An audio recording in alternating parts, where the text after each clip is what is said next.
again, I welcome you to a new episode of the Nigerian Theatre Witnesses to History. And the witness today on the Tunde Laniyo podcast is still Felix Omuni. We have started by looking at his journey from his early age to when he started doing drama in secondary school, while in school in Ogwashuku, and how he entered the NTA as one of the pioneers of the department units of the drama and theatre at the NTA Badon. Went to Ife for training in theatre and to the NTV College in Jos. And we've been sharing on the application of his expertise in the theatre. Now, you are talking about scripting, and that was where we stopped last time. And I was saying that that's an area that we need to talk more about because it's an area of great weakness. And that weakness is critical because if you don't cure it, the products usually would not be good, would not be as good as they should be. To be comparable to what we import from the other clients, Europe, America, where scripts are properly detailed. Where they are properly detailed. Those who do detailing in scripts, there are not many that I know. And I want you to pay more attention to that so that we can look at what should be done in terms of increasing skills and capacity in that area to give us most satisfactory results. Yeah. If a production is going to be successful or not, it starts from the script. Now, you write a script. Before you become a script writer, you must have been a trained script writer. Not just because sometimes you could just have the flair to write. Yes. That's not enough. I'm interested in script writing. I'm interested in that. Go through the rudiments. But you need to be trained. You need to be trained. Learn the techniques because and things. For instance, ordinarily, no scene should be more than 3 minutes, except for exceptional scenes. Yeah. And then the dialogue. Sometimes we don't care. You created a character, Dr. So and so, this. And there's a difference between character and characterization. Yeah. You create your character, fine, he's a lawyer. If he's a lawyer, what kind of lawyer is he? Is he? Break it down. Yeah. Yeah. If he's a doctor, what kind of doctor? Break it down. Then his age, his temperament, and all. Up to the way he dresses, his background. You give him a background and all that. Yeah. You break it down so that this will affect the way he dresses, the way he talks, the things he likes and dislikes. Yes. Okay, you write a script and you say somebody is just managing to survive, and then because somebody now gave you a location to use and it's a big mansion, you say the man, that's his house. Opulent. The opulent house and the man who's just trying to survive, do they match? No, they don't.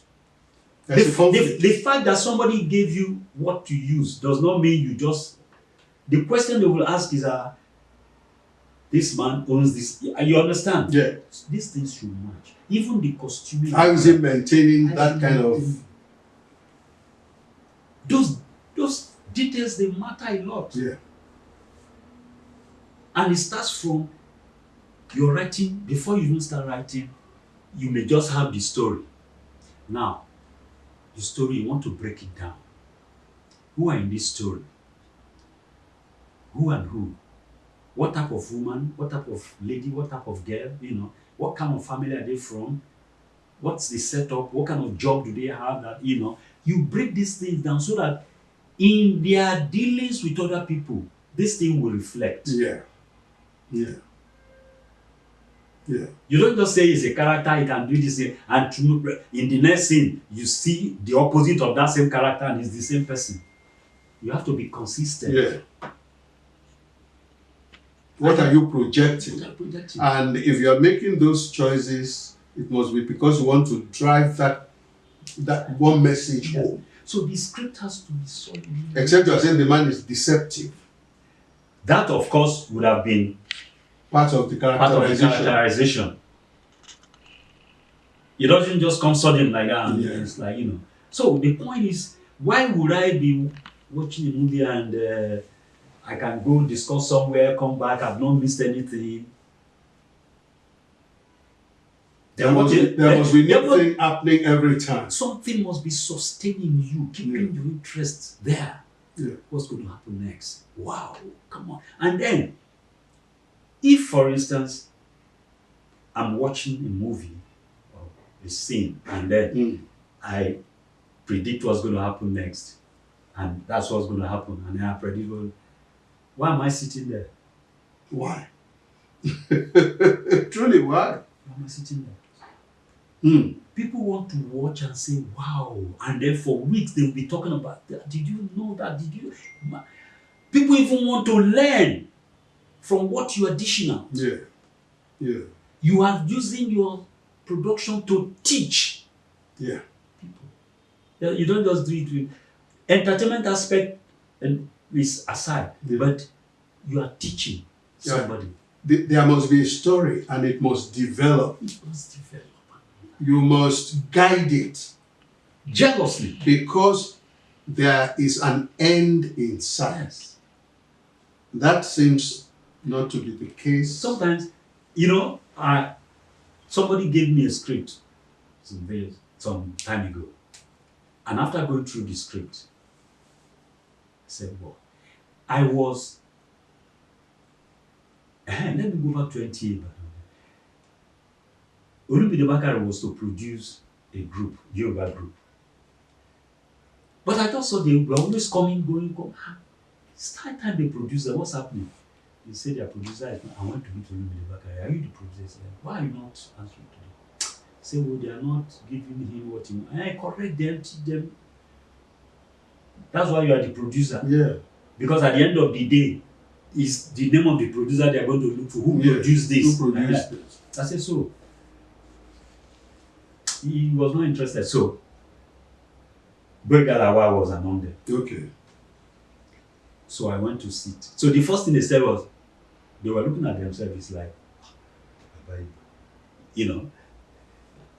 thinking, how would I understand the Yoruba? I just sat down and said, please, don't worry, I want to see your rehearsals. I didn't intercept or stop them. I was just jotting what I was jotting. When they finished, and I told them, I said, your scene 4 should be transferred to scene 1 and take scene 1 to 4. So when they did that, I just changed the scenes. And then I said, you are giving me this space as the living room and that spot to the bedroom. And then when you are going to the kitchen too, is that same place. Do you have your kitchen in your bedroom? I want to know. And then this idea you're doing, and then you want to be turning to face camera. Forget it. The camera will search for you. Look for you. Don't look for camera. You. That's their own business. Do your own. If this man offends me and I'm talking to him and everything, face him. Why would I say camera is there? The camera. Okay, I'm talking to camera, and meanwhile the person that is on that side. So, and then they gave this proverb in Yoruba. It doesn't match with the scene. When I now break it down to them, it was like, how did I understand that? I said it must match. Yeah. You don't just give proverb because you want to give a proverb. Because you are a proverb speaker. Yeah. But it doesn't match with the scene. Yeah. So by the time I told them and gave them all these corrections, I gave them 2 days to go and do those things, and then I want to see the rehearsal. And then when they came and they saw that, and then I produced them. Till tomorrow, go that one will say, and that will be about their first time to come on air. On television. They were enthusiastic and everything. So I said, look, they still have to be corrected. Yeah. It's a teamwork. Yeah. They've done theirs. At the end of the day, that's not an excuse for NTA battle, the management, when you produce rubbish. Yeah. As the producer, what did you do with the material? That's it.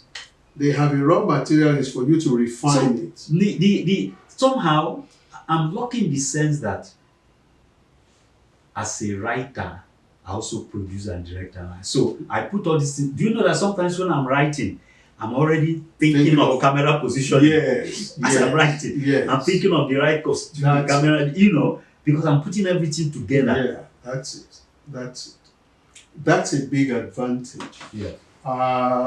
I was talking to, I think, Professor Shego Jewi. Okay. And he was telling me the difference between his experience in producing in Nigeria and in the US. And he said he was doing a program. He was doing a play. And the thing had been given to the costumier. And the costumier had brought almost 60 different types of costumes, even before the rehearsal started. And he was wondering what was happening.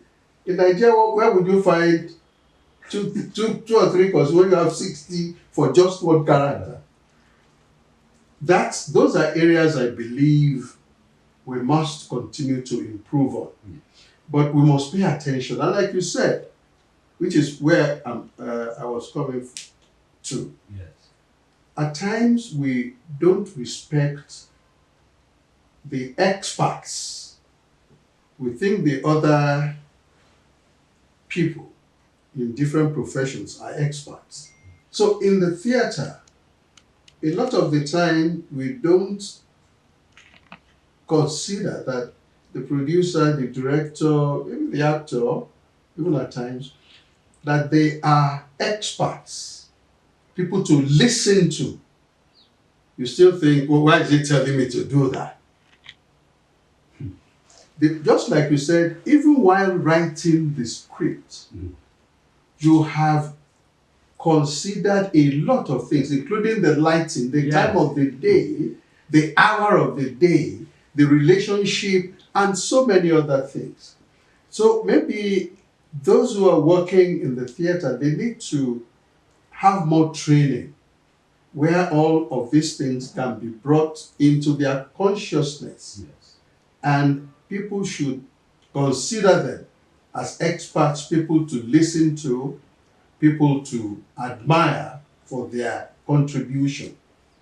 That also will be helped by the quality that you are delivering to the audience. Don't you think so? It's a part of this thing is, some years back, I made a proposal to Polytechnic Ibadan for creative and media arts thing. In order to, because I felt you may have interest, you may be enthusiastic about something, but you have to be trained. Yeah. So the training aspect was really, really there. But it's like they didn't know what so I went to Moshood Abiola Polytechnic. Somehow, when I explained to them, they bought the idea. And I'm sure that was the first time a Polytechnic will run a creative and media art thing. Yeah. They ran it for 1 year successfully, but me being their partner, they wanted to push me aside. And I said, whoa. I said, okay, let's close it. And what I designed the program in a way that it's 70% practical, 30% theory. And of course, given that it's at the Polytechnic, yes. I said, so when you are, after 1 year, you're giving your certificate, anywhere they call you for any production, they are sure of having the best from you. Yeah. Because it's not just the theory, the practical aspect will be 70%.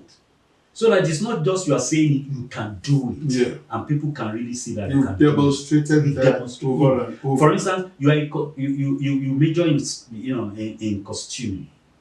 You just read the script without reading the character very well. You just think because it's a female, you just get a female dress for him. What manner of female? Before you can start thinking of the costume, and then which scene, before you start considering what kind of costume will match this scene. And even in this scene, her character, what should she put on? If you say because you have expensive clothes and then you give it to a civil servant who is just on level 3 or 4 and he has to be at a party, you just beyond, just because you have the costume, you've missed it. Yeah. Because I tell people, the technical aspect, even the camera, the lighting and everything, they ought to be given. Most of the time, they don't have the script. They will just tell them, "Is this scene?" Because I feel she. But if they have the script, they read it, they understand, they apply, they know what to really put in. That's a grave weakness in the theater. You know, so that everything will match. That's why I tell them that it's a teamwork. If one department fails, it the rest will crumble. No matter how excellent others have done theirs, just one department will is there. Outside of the NTA, I know that you've done a lot of work with other people in films and things. Yes. In other series. Talk to me about at least two of them, that you enjoy working on or that you learned some lessons from. Some time ago, Shola Fosdo was producing a series, and I was a member of cast. So Shola Fosdo got the director to do the work. He was not the one directing. But while on set, as the director was working on, and I felt something was wrong, but it would be unprofessional if I start correcting him openly. So they finished that scene, and then I called Shola and the director and said, "If you don't mind, can we reshoot that scene? What I observe is somebody is there.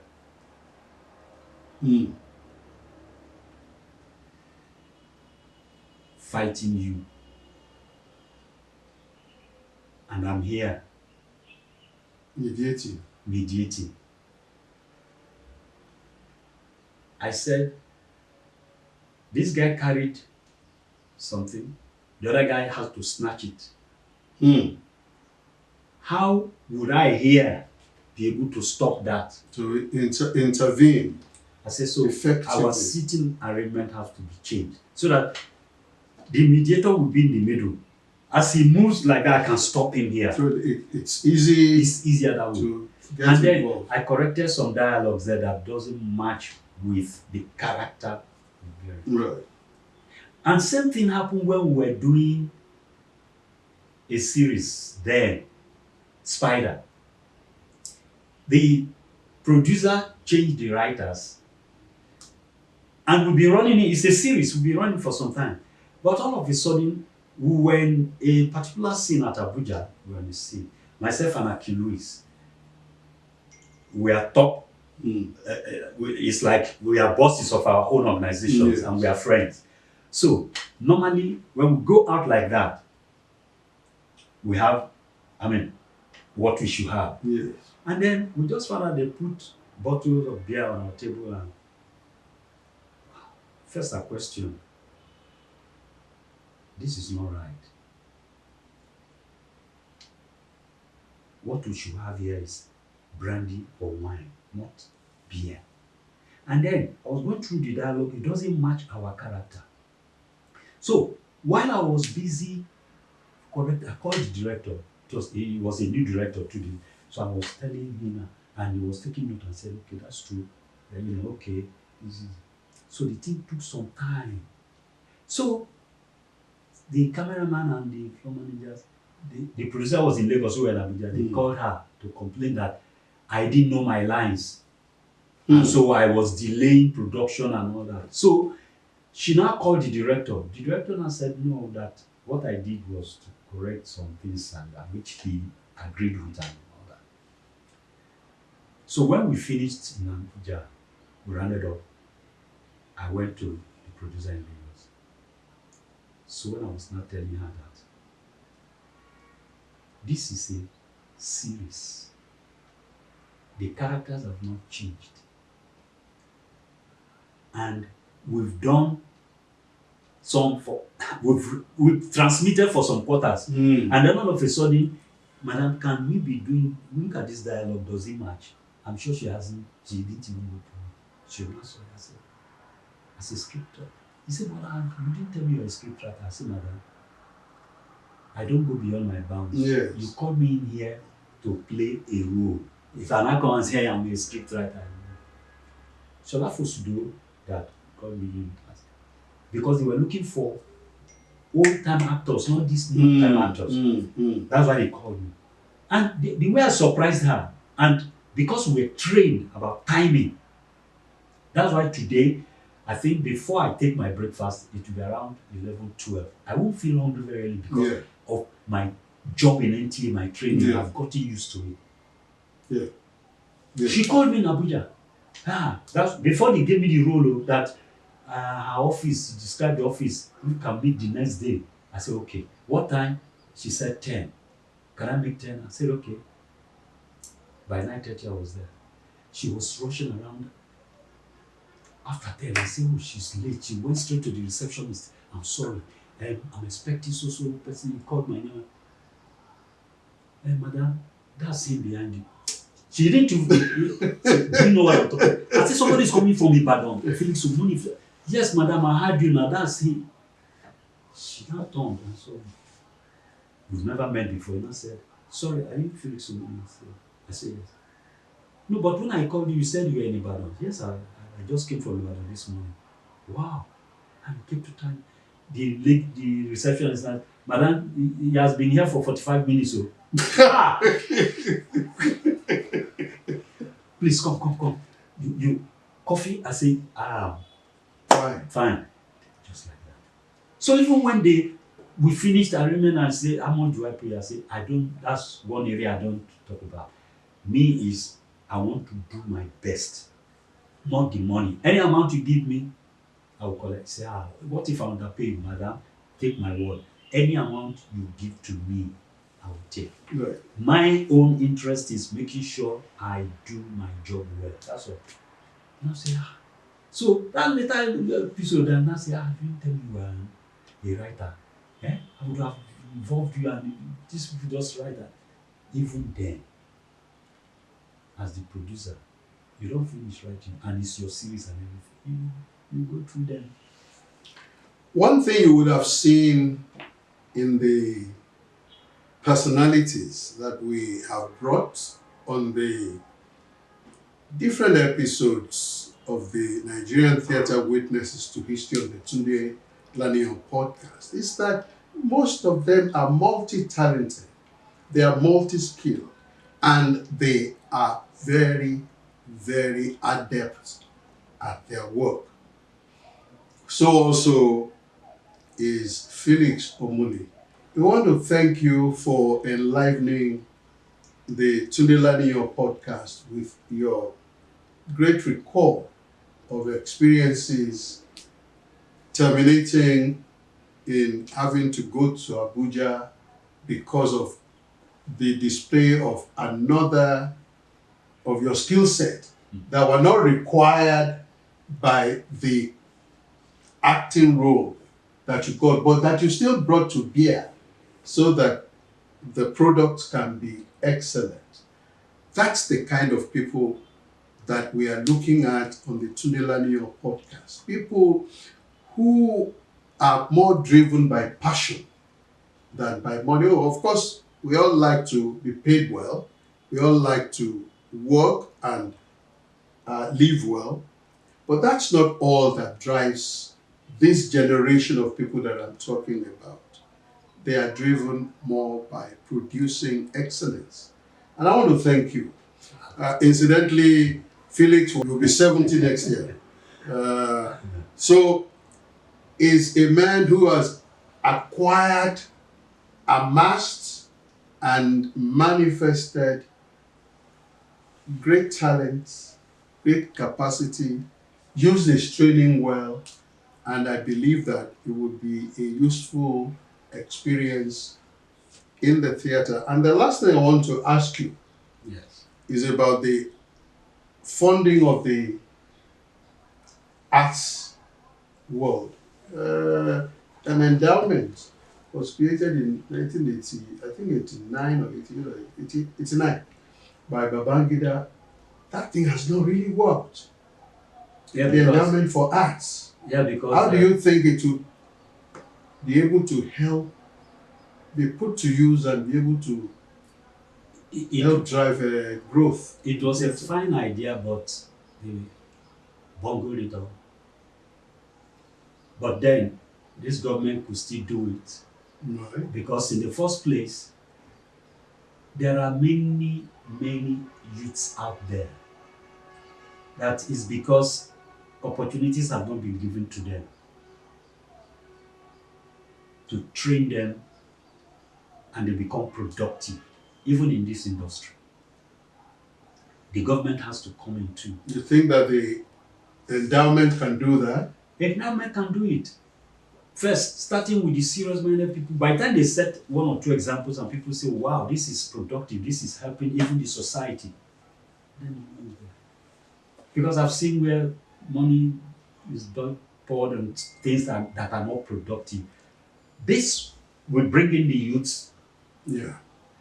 First, those interested in it, and then they'll be trained, they'll be endowed in it, and then, the society itself will say, look, we're getting something from these people. Yeah. And they will not be lying idle. An idle hand is what brings Devil's about workshop. Devil's workshop. So, again, in terms of what we have discussed, getting these things on screen, on television, can the endowment be useful in partly paying for what the actors will need and perhaps paying also partly for the time of the station? Definitely. Because at the end of the day, they will waken these stations. On that note, we come to the end of this episode, and we want to thank Felix. Thank you very much. I appreciate Thank you very much. Finding me worthy. You've been a worthy brother in the theater, and I pray that you will continue to enjoy sound health, to continue to contribute positively to the theater in Nigeria, and bring glory to our country through your skill sets and your talent. Thank you so much. Until we come again next week on another episode, keep watching, keep sharing the episodes of the Nigerian Theatre Witnesses to History of the Tunde Laniyo podcast. Subscribe and receive alerts when we put on new episodes every Thursday at 6 p.m.